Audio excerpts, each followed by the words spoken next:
বনি ইসরায়েলের 3 লোক সফরে বেরিয়েছে, মরুভূমির সফর, মাঝখানে তুফান। কই যাবে, কই বাঁচবে, দৌড়াদৌড়ি শুরু। দৌড়াতে দৌড়াতে এক পাহাড়ের গুহার ভেতরে আশ্রয় নিয়েছে। গুহা চিনেন তো?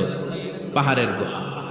আশ্রয় নেয়ার সাথে সাথেই বৃষ্টির পানির ঝাপটায় পাহাড়ের উপর থেকে বিশাল এক পাথর খণ্ড এসে পাহাড়ের গুহার মুখটা বন্ধ করে দিয়েছে। বন্ধ, অন্ধকার। এরা পড়ছে বিপদে। হায় হায়, বাঁচার জন্য ঢুকলাম, এখন দিই মরণ। ঢুকছিল কি জন্য? এখন মরণ। বিশাল পাথরের খণ্ড এসে গুহার রাস্তাটা বন্ধ করে দিয়েছে। 3 জন গায়ের যত শক্তি ছিল ধাক্কায়ও পাথর সরাইতে পারে না। হায় হায়, অক্সিজেন ভিতরে যা আছে আধা ঘন্টা শেষ হয়ে যাবে। কি করে বাঁচবো? বাঁচার উপায় নাই। চিল্লা ফাল্লা শুরু হয়ে গেল, কান্নাকাটি শুরু। একজন বলে, তোমাদের জীবনে কার কি ন্যাক আমল আছে, যেই ন্যাক আমলটা আল্লাহর ভয়ে করছিল ওইটার ওসিলা দিয়ে দোয়া করে দেখো কিছু হয় কিনা। সুবহানাল্লাহ কোন?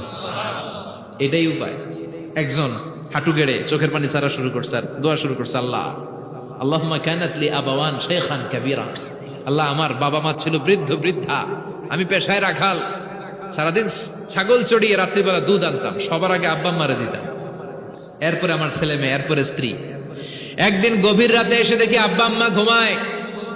দুধের বাটি নিয়ে আব্বা আম্মার মাথার সামনে দাঁড়িয়ে রইলাম। ছেলে মেয়েগুলো আব্বা এসে বলে, আব্বা দুধ দাও। আমি বললাম পরে, আগে আব্বা আম্মা খাবে, তারপরে তোরা। ছেলে মেয়েগুলো কান্না জুড়ে দিল, আমি দেই নাই। ফজর পর্যন্ত দাঁড়িয়ে রইলাম। ফজরের আগ দিয়ে আব্বা আম্মা ঘুম থেকে উঠে দেখে তো আমার অবাক, কিরে বাবা দাঁড়িয়ে কেন?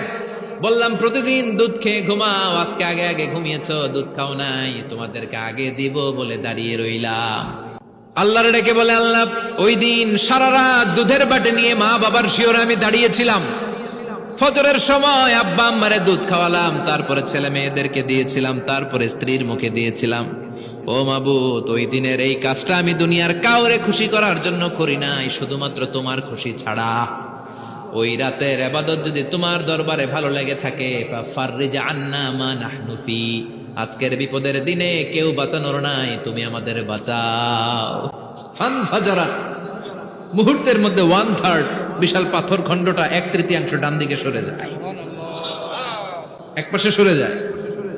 সামান্য আলো বাতাস ঢুকতে আরম্ভ করলো। এখন বাতাস ঢুকে, এখন বেঁচে থাকতে পারবে এই নিশ্চয়তা হয়েছে। সুবহানাল্লাহ কোন? এবার সে বলল, ভাই তোর কি আমল আছে বল।